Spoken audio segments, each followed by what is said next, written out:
education. You understand the transformative impact of education. What actions have you taken in Pakistan to help education develop, which is basically the glue that holds all of the SDGs together? Thank you very much for inviting me.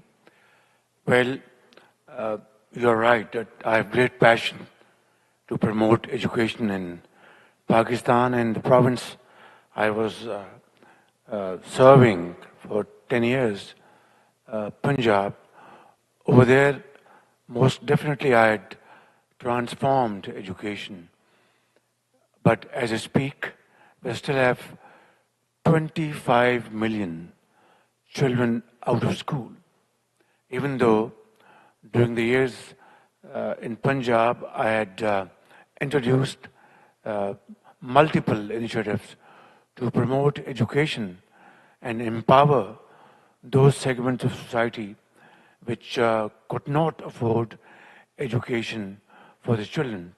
For example, Punjab Endowment Fund, it provided a voucher scheme to boys and girls to get admission in schools in their areas within that amount.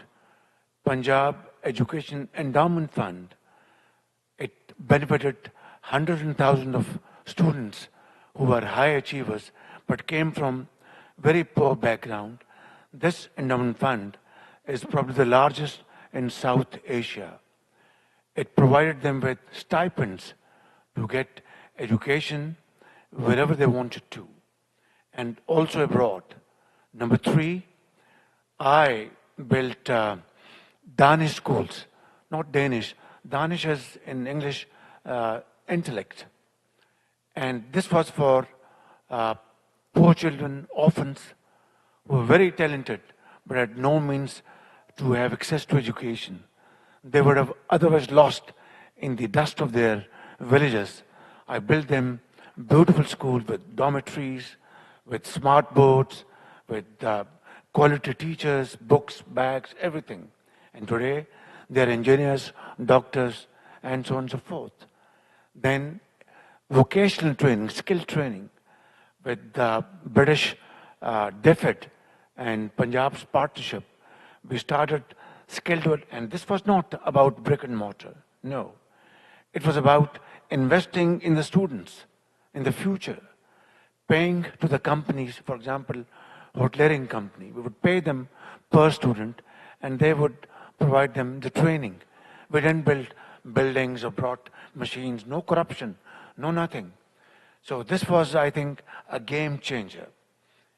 But 25 million children today, even today out of schools, is a big challenge. Now, who's the culprit and where's the problem? SDGs, as you know, the gap runs into trillions of dollars. And countries, developing countries like Pakistan, can have to struggle to raise finances. Why? In 2022, we had the worst flooding in our history out of climate change. And for no fault of ours, none whatsoever, we do not even contribute even a fraction of a percent in terms of emissions. Those who play with trillions and are responsible for these emissions, they have to share their responsibility and come to the help of these developing societies. It's very important. Otherwise, this unbalanced, unjust, unfair system will lead to nowhere. Two, and importantly, we faced terrorism after 9/11. It was pushed into our borders. 80,000 Pakistanis were martyred. And boys and girls, mothers, shopkeepers, doctors, engineers, soldiers, to fight this menace. And finally, we were able to beat them hands down. But in the process, we lost $150 billion as our economic loss. During these floods in 22, $30 billion. and yet we are asked to borrow money, to pay borrowed money and loans? Is this the way? This vicious circle of debt trap, I call it death trap, will not help at all the developing societies.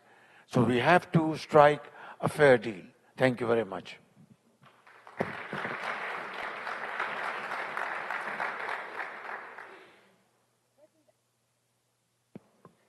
President Arevalo of Guatemala.